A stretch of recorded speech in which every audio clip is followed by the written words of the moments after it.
Over the last few months, we've been able to watch almost in real time the spread of a pandemic in the form of novel coronavirus 2019. And seeing this pandemic unfold, I think has raised some questions for us concerning how we should respond. Now, I'm not going to address if COVID-19 is going to be bad or not, outside of saying that we should take it seriously but not give in to panic. What I'd rather focus on is how we should respond as a Christian in the face of any plague, be it COVID-19 or the flu or any other kind of plague. And to this end, I found a letter that Luther wrote to a Reverend Doctor Johann Hess to be incredibly helpful in addressing this question and as a guide for how we should go about facing things like plagues. And I'm going to go ahead and I'll make sure I put a link down below, as I really do think this letter is worth reading. Now, Luther, he's going to approach the question of what Christians should do in the face of a plague in two different ways.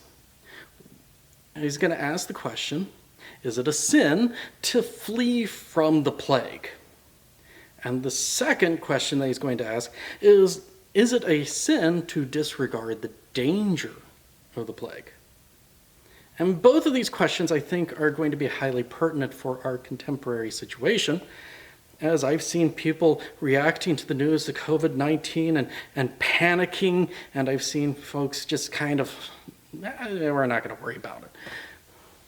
And to be honest, I think this is just going to be the way people are going to typically face any sort of plague. And so this question here and the answers we're going to explore is pertinent for many different situations. Anyhow, let's dive into those questions that Luther is going to address.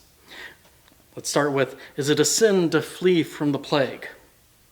Or if we want to frame it in a more contemporary fashion, is it a sin to self-quarantine from a plague? Luther, when he answers this question, he says, well, it depends. Great answer, isn't it? Well, it's actually a good answer, because how it depends is, what is your situation? And one, he says, when it comes down to facing a plague, it is to some extent a question of strength. In particular, he puts it in terms of being weak in faith or strong in faith. And he says, for those who are strong in faith, who are not worried about dying, who are firm in their confidence in the gift of life that Christ has given them, it's easy for us to say to them, stay, because honestly, there is nothing for them to worry about. If they should die, they rest with their Lord. Really, I mean, that's a great thing. That's a wonderful thing. But for those who are weak, we at the same time shouldn't put a stumbling block in front of them that is not necessary. And so for the weak, he says, look, if you can't stick around, don't stick around. But at the same time, he's also going to say, it depends on your vocation. What roles do you have in your community? And that's where we start to get into some of the really nitty-gritty, because it really does. It depends on what role do you play in your community. And Luther, when he addresses this question, he breaks it down into a little bit more specific categories. If you're familiar with the Small Catechism, you're going to find these particular categories in what we call now the Table of Duties. And he starts with those who are in spiritual vocations. So that's going to be pastors, deaconesses, the DCEs of our time. There's some other spiritual vocations, but that's going to cover a wide gamut right there. He says, to those of us who hold these vocations, we are not to flee unless there are enough to minister to the needs of the people who remain in the community. So he says if there's enough pastors and ministers in the area to continue the preaching and encouraging of the people, that some pastors may be able to leave. They don't need to stick around and get sick themselves. In fact, he's going to go on and he's going to say that the pastors are to continue preaching and encouraging people to be in the divine service so that they can hear through God's word how to live and how to die. That we are to continue administering the gifts of God for the people in the face of such fear and threats to life and health and all those things. So for us in spiritual vocations, we don't have a lot of choice in the matter. We, for the most part, are to stay. And the same thing with public officials and public servants. So you can think along the lines of our elected officials, be that the president or the mayor of your town, to your elected senators and representatives, federal level, state level. We're talking judges and police. They are to remain. Because if they were to forsake their duties, they would be abandoning what God has given them to do, and that is to maintain good order for the benefit of the people they serve.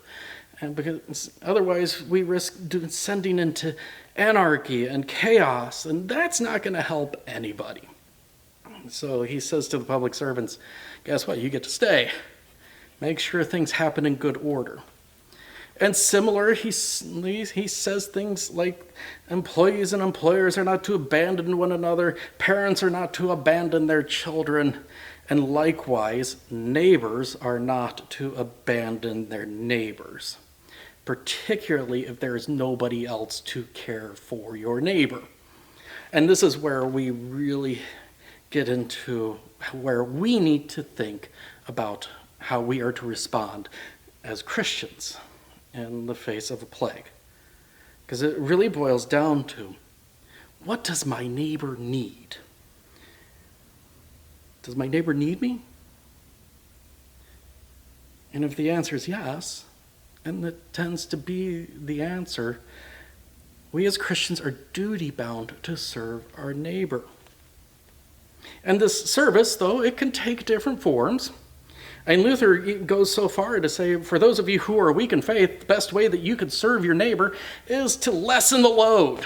So if you are afraid of the disease, you don't have the disease, you're not needed to help out, get out of the way. So in our terms, that would be, say, a self-isolate. If the disease, whatever it may be, is in your area and you're not sick, don't add to the load by risking getting sick. That said, if there is nobody else to help your neighbor but you, even if you're weak of faith, you're to stay and help your neighbor. Because what it really comes down to is how best to love your neighbor, which we can say very safely, we as Christians are called to do. I mean, that's the Ten Commandments right there. I mean, that is what Paul will tell us in the 13th chapter of Rome, and owing nothing else but love. So, in the times of a disease, serve your neighbor. Be it self-isolation, be it sticking around, taking care of their needs. And here, I think Luther also really can help us out in addressing the fear of what is happening, as he reminds us that it is Satan who's behind all these attacks, in particular in causing us to fear and live in terror of things that are happening. And this is what he writes here. When anyone is overcome by horror and repugnance in the presence of a sick person, he should take courage and strength in the firm assurance that it is the devil who stirs up such abhorrence, fear, and loathing in his heart. He is such a bitter, knavish devil that he not only unceasingly tries to slay and kill, but also takes delight in making us deathly afraid, worried, and apprehensive, so that we should regard dying as horrible and have no rest or peace all throughout our life. And so the devil would excrete us out of this life as he tries to make us despair of God. become unwilling and unprepared to die, and under stormy and dark sky of fear and anxiety, make us forget and lose Christ, our light and life, and desert our neighbor in his troubles. We would sin thereby against God and man, and that would be the devil's glory and delight. Because we know that it is the devil's game to induce such fear and dread, we should in turn minimize it, take courage as to spite and annoy him, and send those terrors right back at him. In other words, if the devil's making you afraid, just kick it right back at him by doing what you're supposed to be doing and serving your neighbor. Nothing's going to make him more frustrated and angry than to have a Christian operate in spite of every fear that they have, to follow their Lord in caring for the sick, and following their Lord in the hope that we have life eternal. Now this, throwing things right back at Satan, is going to take me to that second question that Luther tries to answer.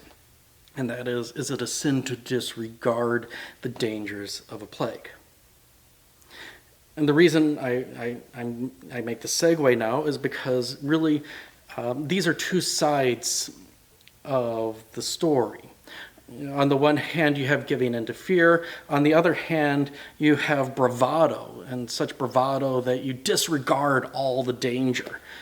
And just as abandoning your neighbor in fear is a sinful thing to do, so also is disregarding your neighbor's needs because you're too brave to take the necessary precautions.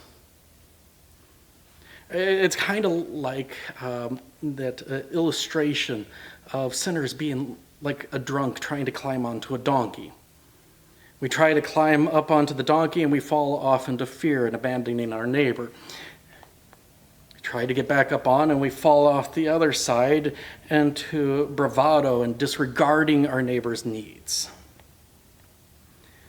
And so either way, it is a sin and we're to avoid it. So just as we're not to abandon our neighbor, neither are we to completely disregard the dangers and even, dare say, test God as a show of our bravery and the size of our faith. We can think of this in contemporary terms as people who are refusing to take basic sanitary precautions, so they make a show of not washing their hands or using hand sanitizers, or even going so far as saying we're going to laugh in the face of this disease and carry on as if nothing else was happening. Or those who say, I'm not going to worry about taking medication or using other things which may help me and or help my neighbor. Think things along the lines of vaccinations, taking whatever drugs that we need to take to remain healthy ourselves. As Luther says, God has created medicines and provided us with intelligence to guard and take good care of the body. And we would be wrong to ignore these gifts. We would be wrong to ignore the gifts that we have in medicine. We would be wrong to ignore the gifts that we have in our knowledge of sanitation. And so, just as we cannot give in and sin out of fear, neither can we give in and sin out of bravado. So, how are we as Christians to respond in the face of an epidemic? Put simply, we should consider our neighbor's needs, and particularly in light of our roles. And in light of how Luther approaches this question, I'm going to break it down into similar roles here. And I'm going to start with my fellow pastors. Pastors, we should continue to hold the divine service while taking appropriate measures to sanitize our sanctuaries, to make sure our places of worship are safe to be in, and as I won't say contagion free, but less likely to be a place of transmitting contagions. And so that's going to require some things, and maybe even sacrifices on our part, and that maybe we will have to take some extra precautions in making sure commonly touched things are sanitized on a regular basis, using like those Clorox wipes and things on doors and places where people are going to be touching frequently, the communion rail, the backs of your pews or chairs. It also was going to mean that our volunteers are going to have to take some sanitary measures themselves.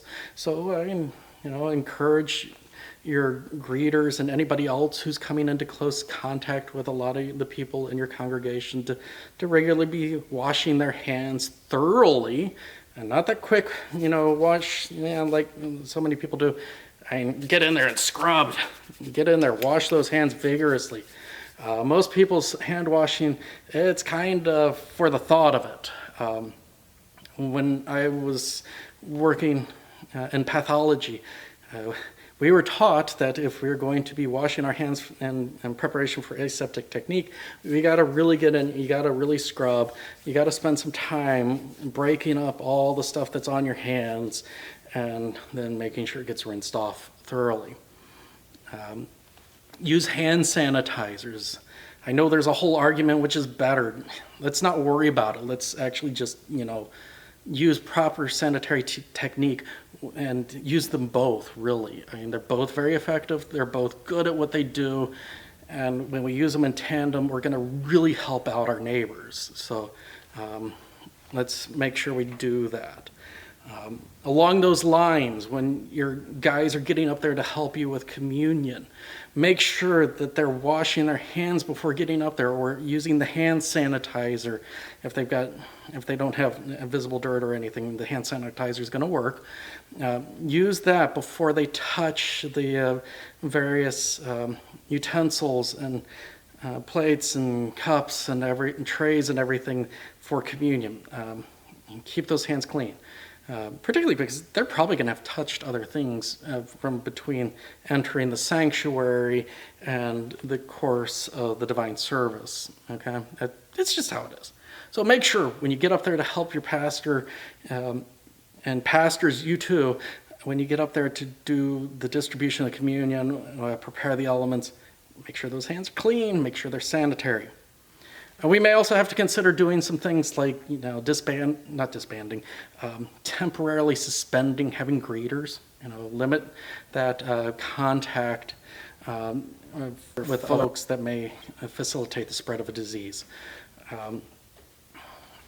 Again, make sure those commonly touched surfaces are regularly sanitized and thoroughly cleaned so that they're not going to be a vector for spreading disease.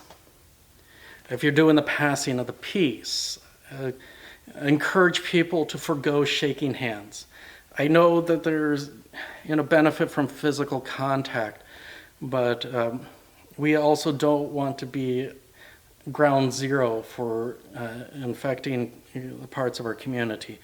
And so temporarily forgoing shaking hands, it's an okay thing to do. Encourage your folks during the passing of the peace to just, simply wish each other, the peace of God be with you, and the reconciliation that should be happening during that time can happen with words, okay? Along those lines, I also want to talk about our folks coming into the church. You can help your neighbor out by making sure you wash your hands. When you come in through the front door, go straight to the bathroom. Give your hands a thorough washing.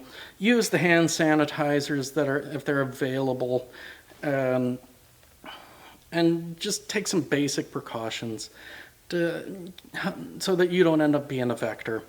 And along those lines, if you're sick, by all means, stay home. Call your pastor. He'll come out.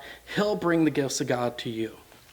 If we're sick, if we got symptoms that are showing, we don't need to show up and make everybody else sick.